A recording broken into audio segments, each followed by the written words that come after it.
Hey guys, welcome back to another video.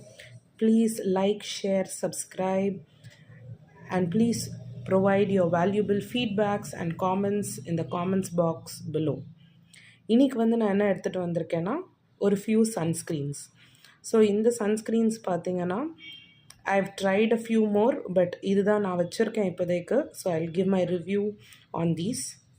First one I have is called Minimalist oda SPF 50 sunscreen. So it has niacinamide, vitamin B5 and vitamin F. So இந்த sunscreen பற்றி சொல்லணும்னா previous videosல நான் minimalist பற்றி சொன்ன மாதிரி even this sunscreen is very lightweight. So உங்களுக்கு ஒரு greasy effect இருக்காது. It's very light and கண்டிப்பா you can go for this. Second one I have is Plum. So plumல இந்த rice water and niacinamideனால I wanted to give it a try.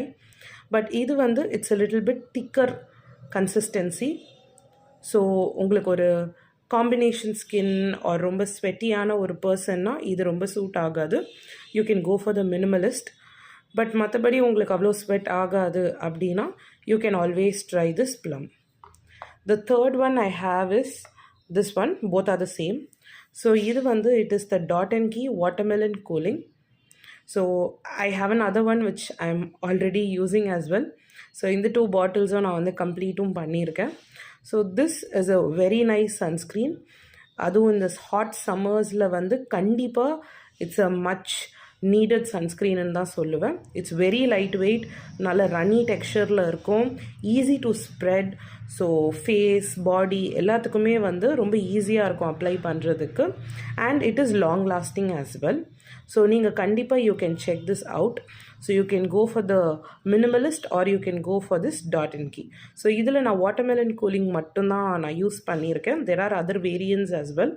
So உங்களுக்கு ஏதாவது if you have a few reviews about the other Dot & Key sunscreens, please leave it down in the comment section.